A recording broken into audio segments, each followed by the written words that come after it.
പ്രമേഹം എന്ന് പറയുന്നത് ഇന്ന് ചെറുപ്പക്കാരിൽ തന്നെ അധികമായി കാണുന്ന ഒരു കണ്ടീഷനാണ്.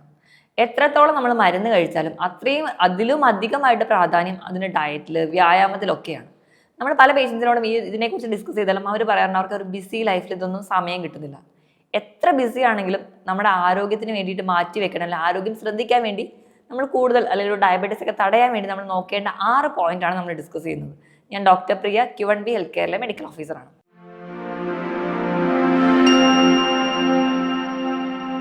പ്രമേഹം എന്ന് പറയുന്ന ഒരു സൈലന്റ് കില്ലറാണ്. നമ്മൾ വേണ്ട രീതിയിൽ അതിനെ അപ്രോച്ച് ചെയ്തില്ലെങ്കിൽ പെട്ടെന്ന് തന്നെ നമ്മുടെ എല്ലാ ഓർഗൻസും തന്നെ ഡാമേജ് ചെയ്യാൻ കേപ്പബിലിറ്റി ഉള്ള ഒരു രോഗമാണ് പ്രമേഹം. മറ്റേത് രോഗം പോലെയല്ല, അത് എല്ലാ അവയവങ്ങളെയും ബാധിക്കാൻ ചാൻസ് വളരെയധികം കൂടുതലാണ്. മുൻകാലങ്ങളിലൊക്കെ നമ്മൾ നോക്കുകയാണെങ്കിൽ പ്രമേഹം എന്ന് പറയുന്നത് ഒരു 50-ന് മുകളിലോട്ട് ഉള്ള ആൾക്കാരിലാണ് കണ്ടുവന്നിരുന്നതെങ്കിൽ ഇന്നൊരു 30 വയസ്സിന് മുകളിൽ തൊട്ട് പ്രമേഹ രോഗങ്ങളുള്ളവരെ കാണാറുണ്ട്. നമ്മുടെ അടുത്ത് വരുന്ന മിക്ക പേഷ്യൻസിനെ നോക്കിയാലും നമുക്കറിയാം മിക്ക ആൾക്കാരും ചെറുപ്പത്തിൽ തന്നെ ഈ ഒരു പ്രമേഹ രോഗത്തിന് അടിമകളാണ്. നമ്മളത് വന്നു പോയാൽ പോലും നല്ല രീതിയിൽ അത് കൺട്രോൾ ചെയ്തില്ലെങ്കിൽ പെട്ടെന്ന് തന്നെ നമ്മുടെ കിഡ്നി, നമ്മുടെ ലിവർ, നമ്മുടെ കണ്ണിനെ, നമ്മുടെ നാഡികളെ, അങ്ങനെ എല്ലാ സിസ്റ്റത്തിനെയും ബാധിക്കാൻ കേപ്പബിലിറ്റി ഉള്ള ഒരു രോഗമാണ് ഈ ഡയബറ്റിസ് എന്ന് പറയുന്നത്. അപ്പം നമ്മൾ അത്രയും സീരിയസ് ആയിട്ട് തന്നെ ചിന്തിക്കേണ്ട കാര്യമാണ്. ഇപ്പം എത്ര തിരക്കുള്ള ആൾക്കാരാണെങ്കിലും നമ്മുടെ ആരോഗ്യം നോക്കിയില്ലെങ്കിൽ പിന്നീട് നമ്മൾ ഒരുപാട് മെഡിസിൻസ് കഴിക്കുക, അല്ലെങ്കിൽ ഒരുപാട് ഒരു ക്രൈസിസിലൂടെ നമ്മൾ ഫേസ് ചെയ്യേണ്ടി വരും. അപ്പം എല്ലാവർക്കും, അല്ലെങ്കിൽ ഏത് ഒരു രോഗം ഉണ്ടാവാൻ ചാൻസ് ഉള്ളവരായിക്കോട്ടെ, അല്ലെങ്കിൽ ഇനി രോഗങ്ങളെ തടയാൻ ആഗ്രഹിക്കുന്നവരായിക്കോട്ടെ, അവർ ശ്രദ്ധിക്കേണ്ട 6 പോയിന്റ്സിനെ കുറിച്ചാണ് നമ്മൾ നോക്കുന്നത്. ഒന്നാമതായിട്ട്, ഈ ബിസി ഷെഡ്യൂൾഡ് ആയിട്ട് എല്ലാ ആൾക്കാരും പറയുന്ന ആൾക്കാർ നോക്കിക്കഴിഞ്ഞാൽ കൂടുതൽ ആൾക്കാരും ഒരു ഓഫീസ് ടൈമിൽ വർക്ക് ചെയ്യുന്നവരായിരിക്കും. കൂടുതൽ ആൾക്കാരും നമ്മൾ നോക്കുകയാണെങ്കിൽ കൂടുതൽ നേരം ഇരുന്ന് ജോലി ചെയ്യുന്ന ആൾക്കാർക്കാണ് ഈ പറയുന്ന രോഗങ്ങളൊക്കെ ഉണ്ടാവാൻ ചാൻസ്. ഇരുന്ന് ജോലി ചെയ്യുമ്പോൾ ഈ രോഗങ്ങൾ ഉണ്ടാവാനുള്ള ഒരു ബേസിക് കാരണം, ഇരുന്ന് ജോലി ചെയ്യുന്നവർക്ക് യാതൊരുവിധ വ്യായാമം ഇല്ലാത്തത് കൊണ്ട് തന്നെ, ബോഡി മൂവ്മെന്റ്സ് ഒന്നും ഇല്ലാത്തത് കൊണ്ട് തന്നെ ബോഡി വെയിറ്റ് പെട്ടെന്ന് കൂടും. ബോഡി വെയിറ്റ് കൂടി കഴിഞ്ഞ് കഴിഞ്ഞാൽ ഇൻസുലിൻ റെസിസ്റ്റൻസ് എന്ന് പറയുന്നൊരു കണ്ടീഷൻ പെട്ടെന്ന് വരികയും, ഇൻസുലിൻ റെസിസ്റ്റൻസ് വന്നു കഴിഞ്ഞാൽ ടൈപ്പ് 2 ഡയബറ്റീസ് ആയി. അമിതവണ്ണത്തിനോടൊപ്പം ടൈപ്പ് 2 ഡയബറ്റീസ് ഉണ്ട്. അതോടൊപ്പം തന്നെ ഉയർന്ന രക്തസമ്മർദ്ദമുണ്ട്. കൊളസ്ട്രോൾ ലെവൽ കൂടുതലാണെങ്കിൽ പിന്നീട് അടുത്തൊരു സ്റ്റേജിലോട്ട് കിടക്കും. അങ്ങനെ മെറ്റബോളിക് സിൻഡ്രോമായി. അപ്പം കണ്ടിന്യൂസ് ആയിട്ട് ഇരുന്ന് ജോലി ചെയ്യുന്നുണ്ട്. 8-9 മണിക്കൂർ ഇരുന്ന് കണ്ടിന്യൂസ് ആയിട്ട് ജോലി ചെയ്യുന്ന ആൾക്കാർ നമ്മുടെ ഇടയിൽ കാണാനുണ്ട്. ചിലപ്പോൾ ഇവർക്ക് തന്നെ ഒരാഴ്ച നൈറ്റ് ഷിഫ്റ്റ് ആയിരിക്കും, അടുത്തൊരാഴ്ച ഡേ ഷിഫ്റ്റ് ആയിരിക്കും. ഇങ്ങനെ ഷിഫ്റ്റുകൾ മാറി മാറി വരുന്ന ആൾക്കാരുണ്ടാവും. ഇങ്ങനെ വരുന്ന സമയത്ത് നമ്മുടെ ബോഡിക്ക് തന്നെ ഒരു കറക്റ്റ് ആയിട്ടുള്ള ഒരു റിതം ഉണ്ടാവില്ല. ഒരു സർക്കേഡിയൻ റിതത്തിൽ ജീവിച്ച് വളർന്നു വന്നവരായിരിക്കും. ഒരു 10-25 വയസ്സ് ആകുമ്പോഴേക്കും ഈ റിതം എല്ലാം മാറി 1 വീക്ക് അല്ലെങ്കിൽ ഒരു നൈറ്റ് ഷിഫ്റ്റ്, അടുത്തൊരാഴ്ച ഡേ ഷിഫ്റ്റ്, ഇങ്ങനെ മാറി മാറി വരുമ്പോൾ ബോഡിക്ക് ഇതെല്ലാം കൂടി താങ്ങാൻ പറ്റാതെ വരുമ്പോഴാണ് പല ഡിസീസ് കണ്ടീഷനായിട്ട് ശരീരം പുറത്തേക്ക് കാണിക്കുന്നത്. അപ്പം നിങ്ങൾ കണ്ടിന്യൂസ് ആയിട്ട് ഇരുന്ന് ജോലി ചെയ്യുന്നവരാണെങ്കിൽ നിങ്ങൾ ശ്രദ്ധിക്കുക, 1 മണിക്കൂർ കഴിയുമ്പോൾ 2-3 മിനിറ്റെങ്കിലും എണീറ്റ് ബോഡിക്ക് ഒരു മൂവ്മെന്റ് കൊടുക്കുക. ഒന്നുകിൽ നിങ്ങൾ വെള്ളം കുടിക്കാൻ എടുക്കുന്ന ഗ്യാപ്പ് 2-3 മിനിറ്റ് മാത്രമാണെങ്കിലും ആ ഗ്യാപ്പ് ഒന്ന് എണീറ്റ് ജസ്റ്റ് ബോഡിക്ക് ഒരു മൂവ്മെന്റ് കൊടുക്കാൻ വേണ്ടി നോക്കുക. ഇനി അല്ലെങ്കിൽ ഒന്ന് വാഷ്റൂമിൽ പോവുക. 1 മണിക്കൂറിനിടയിൽ എന്തെങ്കിലും തരത്തിലുള്ള ഒരു ബോഡി മൂവ്മെന്റ്സ് കൊടുക്കുന്നത് ഒരു പരിധി വരെ ഇതിനോടുള്ള ഒരു ടെൻഡൻസി കുറയ്ക്കാൻ സഹായിക്കും. ഇനി ഇത് മാത്രമല്ല, ഇനി നിങ്ങൾ പല ആൾക്കാരും പറയാറുണ്ട്, രാവിലെ ജോലിക്ക് കയറുന്നതിന് മുൻപ് ഞാൻ നല്ല രീതിയിൽ വർക്കൗട്ട് ചെയ്യുന്നുണ്ട്, ഞാൻ നല്ല രീതിയിൽ വ്യായാമം ചെയ്യുന്നവരാണ്, എന്നിട്ടും എനിക്ക് എങ്ങനെ ഈ അസുഖമൊക്കെ വന്നു? നിങ്ങൾ കറക്റ്റായിട്ട് എക്സസൈസ് ചെയ്യുന്നവരായിക്കോട്ടെ, പക്ഷെ കണ്ടിന്യൂസ് ആയിട്ട് 8-9 മണിക്കൂർ ഇരിക്കുന്ന സമയത്ത് നമുക്ക് പല രീതിയിൽ ഉണ്ടാകുന്ന ഇൻഫ്ലമേഷൻസ് ശരീരത്തിൽ ഉണ്ടാവുന്നുണ്ട്. അതിൻ്റെ ഭാഗമായിട്ട് നമുക്ക് ആദ്യം കുടവയർ വരുന്നുണ്ട്. കുടവയർ വന്ന് ദഹന പ്രശ്നങ്ങളൊക്കെ തുടങ്ങും. അത് ഫാറ്റി ലിവർ ആവുന്നുണ്ട്. ഇൻസുലിനിൽ മൊത്തത്തിൽ ഒരു ഇൻകംപ്ലീറ്റ്നെസ്, അല്ലെങ്കിൽ ഇൻസുലിനിൽ മൊത്തം ഒരു റെസിസ്റ്റൻസ് വരും. സ്ത്രീകളിലെ PCOD അല്ലെങ്കിൽ അങ്ങനെ ഉണ്ടാകുന്ന ഡിസീസസ് ആവും. അല്ലെങ്കിൽ നമുക്ക് മറ്റ് ഫാറ്റി ലിവറിനോട് ചേർന്ന് തന്നെ ടൈപ്പ് 2 ഡയബറ്റീസ്, മറ്റേ പാങ്ക്രിയാസ് ഡിസോർഡേഴ്സ്, ഇങ്ങനെയൊക്കെ ആയിട്ട് പ്രസന്റ് ചെയ്യുന്നതാണ്. അപ്പോൾ ഇരുന്ന് ജോലി ചെയ്യുന്നവർ എന്തായാലും 1 മണിക്കൂറിൽ ഒരു ബ്രേക്ക് എടുക്കുക. ആ ഒരു ടൈമിൽ വെള്ളം കുടിക്കാൻ വേണ്ടിയിട്ട് ഒന്ന് ജസ്റ്റ് ഒരു ബോഡി മൂവ്മെന്റ്സ് കൊടുക്കുന്നുണ്ടെന്ന് ഉറപ്പുവരുത്തുക. രണ്ടാമതായിട്ട് ശ്രദ്ധിക്കേണ്ട ഫാക്ടർ ഉറക്കമാണ്. നിങ്ങൾ 6 മുതൽ 7 മണിക്കൂറെങ്കിലും കൃത്യമായിട്ട് ഉറങ്ങുന്നുണ്ടെന്ന് ഉറപ്പുവരുത്തുക. ഉറക്കം വളരെ ഇമ്പോർട്ടൻ്റ് ആണ്. നമ്മുടെ ശരീരത്തിൽ നടക്കുന്ന പകൽ നമ്മൾ കഴിക്കുന്ന ഭക്ഷണത്തിൻ്റെ ആയിക്കോട്ടെ, നമ്മുടെ ശരീരത്തിൽ നമ്മുടെ ഓരോ കോശങ്ങൾക്ക് ഉണ്ടാകുന്ന ഡാമേജ് ഒക്കെ റിപ്പയർ ചെയ്യാം. നമ്മുടെ അവയവങ്ങൾക്കൊക്കെ ഒരു റെസ്റ്റ് എന്ന് പറയുന്നത് ഉറങ്ങുന്ന സമയമാണ്. അപ്പോൾ ഇത്രയും നേരം നമ്മൾ ഉറങ്ങിയാൽ മാത്രമേ നമ്മുടെ ശരീരത്തിൽ ഉണ്ടാകുന്ന ഇൻഫ്ലമേഷൻസ് ഒക്കെ നമുക്ക് കുറയ്ക്കാൻ പറ്റുള്ളൂ.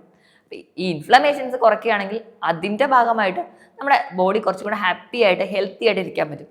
അപ്പോൾ കൃത്യമായിട്ട് ഉറക്കം ഉണ്ടെന്ന് ഉറപ്പുവരുത്തുക. എന്തെങ്കിലും തരത്തിലുള്ള ഉറക്കക്കുറവുള്ളവരാണെങ്കിൽ നിങ്ങൾ അതിന് വേണ്ടി ഒരു ഡോക്ടറെ കാണിക്കുക. നമ്മൾ ഒരുപാട് ടിപ്സുകൾ ഫോളോ ചെയ്താലും ഉറക്കം ചിലപ്പോൾ കറക്റ്റ് ആയിക്കോണമെന്നില്ല. ചില മിനറൽസിൻ്റെയോ വൈറ്റമിൻസിൻ്റെയോ ഒരു കുറവ് മൂലവും നമുക്ക് ഉറക്കക്കുറവ് വരാം. അങ്ങനെ എന്തെങ്കിലും ഉണ്ടെങ്കിൽ ഡോക്ടറെ കാണിച്ച് കറക്റ്റായിട്ട് മെഡിസിൻസ് എടുക്കുക, അല്ലെങ്കിൽ സപ്ലിമെൻറ്റ്സ് എടുക്കുക.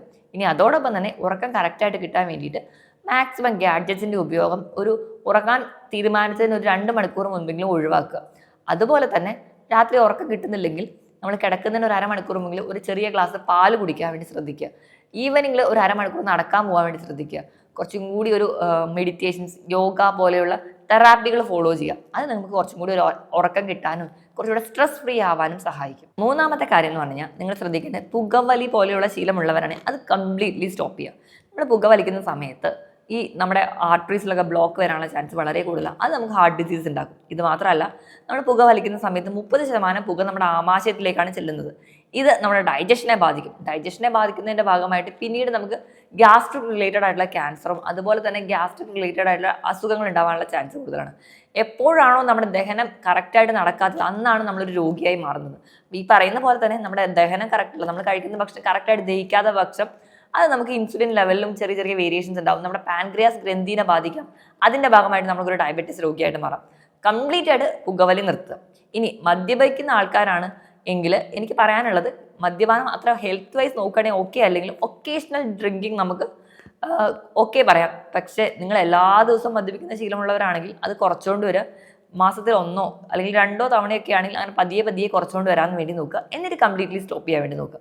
എപ്പോഴും പുകവലി മദ്യപാനം കൂടെ കമ്പയർ ചെയ്യുന്ന സമയത്ത് എൻ്റെ ഒരു പേഴ്സണൽ ഒപ്പീനിയൻ ആയിട്ട് എപ്പോഴും ആദ്യം സ്റ്റോപ്പ് ചെയ്യേണ്ടത് പുകവലി തന്നെയാണ്. അപ്പോൾ അത് സ്റ്റോപ്പ് ചെയ്താലും ഒരു പരിധി വരെ നമ്മുടെ രക്തക്കുഴലിൻ്റെ ആരോഗ്യം മെച്ചപ്പെടുത്താം. രക്തക്കുഴലിൻ്റെ ആരോഗ്യം മെച്ചപ്പെടുത്തി കഴിഞ്ഞാൽ നമ്മൾ കഴിച്ച ഭക്ഷണത്തിൽ കറക്റ്റായിട്ട് ദഹനം നടക്കും, കറക്റ്റായിട്ട് അബ്സോർപ്ഷൻ നടക്കും. ഈ പ്രശ്നങ്ങളെല്ലാം കംപ്ലീറ്റ്ലി മാറ്റാൻ പറ്റും. നമ്മൾ കുറച്ചുകൂടെ ഹെൽത്തി ആയിട്ട് ഇരിക്കാനും പറ്റും. അതുകൊണ്ട് ഈ ശീലം കംപ്ലീറ്റ്ലി സ്റ്റോപ്പ് ചെയ്യുക. 4ാമത്തെ കാരണം നമ്മുടെ ഭക്ഷണമാണ്. അപ്പോൾ നമ്മുടെ പ്രമേഹത്തിനെ നിയന്ത്രിക്കണമെങ്കിൽ നമ്മുടെ ഭക്ഷണത്തിൽ ഇമ്പോർട്ടൻസ് കൊടുക്കണം. അപ്പോൾ എന്തൊക്കെ തരത്തിലുള്ള ഭക്ഷണങ്ങളാണ് പ്രമേഹ രോഗികൾക്ക് കഴിക്കാൻ പറ്റില്ല, എന്തൊക്കെ കഴിക്കണം എന്നുള്ളതിനേക്കാളും ഏറ്റവും പ്രധാനം നമ്മൾ എപ്പോഴാണ് കഴിക്കുന്നത്, നമ്മൾ കഴിക്കുന്നതിൻ്റെ അളവ് പ്രാധാന്യമാണ്, നമ്മൾ കഴിക്കുന്നതിൻ്റെ സ്പീഡ് വരെ പ്രാധാന്യമാണ്. നമ്മൾ എപ്പോഴും ഒരു പ്രമേഹ രോഗി ഭക്ഷണം ഒരു 4-5 തവണയായി ചെറിയ ചെറിയ അളവിൽ ഡിവൈഡ് ചെയ്ത് കഴിക്കാൻ വേണ്ടി ശ്രദ്ധിക്കുക.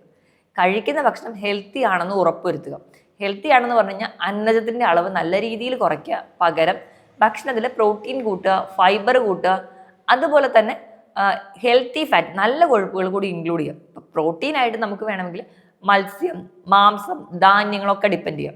ഇനി ഫൈബറിനായിട്ട് പച്ചക്കറികൾ ഡിപ്പെൻഡ് ചെയ്യാം. പഴവർഗ്ഗങ്ങൾ കഴിക്കുമ്പോൾ ലോ ഗ്ലൈസീമിക് ഇൻഡെക്സും ധാരാളമായിട്ട് ഫൈബറും അടങ്ങിയിട്ടുള്ള ഫ്രൂട്ട്സ് ഇൻക്ലൂഡ് ചെയ്യാം.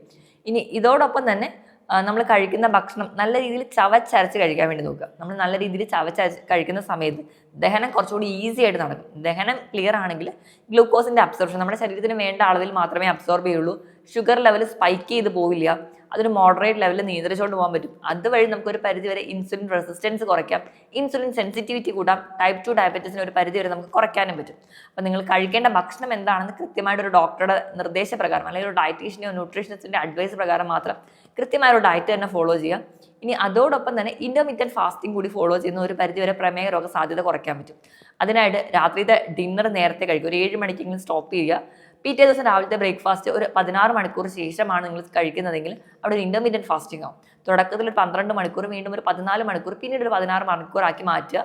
അതുവഴി ഇൻ്റർമീഡിയറ്റ് ഫാസ്റ്റിംഗ് ഫോളോ ചെയ്യുന്നതും ഒരു പരിധി വരെ നമുക്ക് പ്രമേഹ രോഗ സാധ്യത തടയാൻ പറ്റും. അടുത്തതായിട്ട് നമ്മൾ നോക്കുകയാണെങ്കിൽ 5ാമത്തെ പോയിന്റ് എന്ന് പറയുന്നത് വ്യായാമത്തിനെ മാറ്റി വെക്കുക. കൃത്യമായിട്ട് വ്യായാമം ആഴ്ചയിൽ 6 ദിവസമെങ്കിലും ഒരു അരമണിക്കൂർ ഒരു ഹൈ ഇൻറ്റൻസിറ്റി വർക്കൗട്ടുകൾ ചെയ്യുന്നത് ഏറ്റവും ബെസ്റ്റാണ്. ഇനിയിപ്പോൾ നമ്മൾ നടക്കാൻ പോകുന്നവരായിക്കോട്ടെ, അല്ലെങ്കിൽ ഏത് തരത്തിലുള്ള വ്യായാമത്തിലാണ് നമ്മുടെ ശരീരത്തിന് ഉതകുന്നത് നോക്കിയിട്ട് കൃത്യമായിട്ട് വ്യായാമം ചെയ്യും. വ്യായാമം ചെയ്യുമ്പോൾ നമ്മൾ ശ്രദ്ധിക്കേണ്ട കാര്യം ഒന്നാമതായിട്ട് ഫ്ലെക്സിബിലിറ്റിയാണ്. നമ്മുടെ എല്ലാ ജോയിൻസിലും ഒരു മൂവ്മെൻറ്റ്സ് കൊടുക്കുക. അത് നമുക്ക് കുറച്ചും കൂടി ഒരു ഡയബറ്റീസ് കൺട്രോൾ ചെയ്യാൻ വേണ്ടി സഹായിക്കും. രണ്ടാമതായിട്ട് എയറോബിക് എക്സസൈസുകൾ ഫോളോ ചെയ്യുക. എയറോബിക് എക്സസൈസ് എന്ന് പറയുമ്പോൾ നടക്കാൻ പോകുന്നത്, ജോഗിങ്, സൈക്ലിങ്, സ്വിമ്മിങ്, അങ്ങനെയുള്ള വ്യായാമത്തിൽ ഏർപ്പെടുക. ഇനി അതോടൊപ്പം തന്നെ ഡാൻസിങ് ചെയ്യുന്നത്, സൂംബ ചെയ്യുന്നത് ഒക്കെ നല്ലതാണ്. ഇനി R എന്ന് പറഞ്ഞ റെസിസ്റ്റൻസ് എക്സസൈസ് ആണ്. F for flexibility and A for aerobic exercise and R for resistant exercise.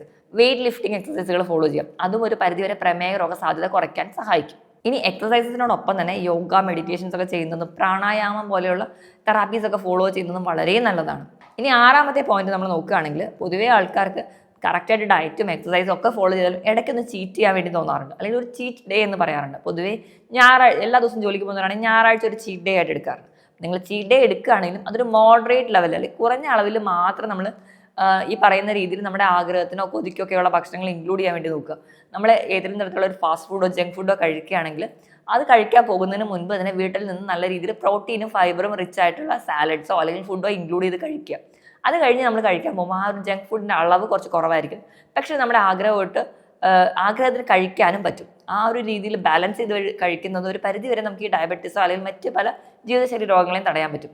അപ്പം ഞാൻ ഈ പറഞ്ഞ 6 പോയിന്റ്സ് നിങ്ങളൊരു 20 വയസ്സാകുമ്പോൾ തൊട്ട് തന്നെ കൃത്യമായിട്ട് ഫോളോ ചെയ്യുകയാണെങ്കിൽ നിങ്ങൾക്ക് ഉറപ്പായിട്ടും പ്രമേഹ രോഗം അതുപോലെ തന്നെ ഉണ്ടാകുന്ന മറ്റ് പല ജീവിതശൈലി രോഗങ്ങളെയും ഒരു പരിധി വരെ കുറച്ചോണ്ട് വരാനോ അല്ലെങ്കിൽ അതിന്റെ തീവ്രത കുറയ്ക്കാനോ സഹായിക്കും. ഞാൻ ഈ പറഞ്ഞ കാര്യത്തിൽ എന്തെങ്കിലും ഡൗട്ട് ഉണ്ടെങ്കിൽ താഴെ കാണുന്ന നമ്പറിൽ കോൺടാക്ട് ചെയ്യുക. മറ്റൊരു ഹെൽത്ത് ടോപ്പിക്കുമായിട്ട് വീണ്ടും കാണുന്നത് വരെ നന്ദി.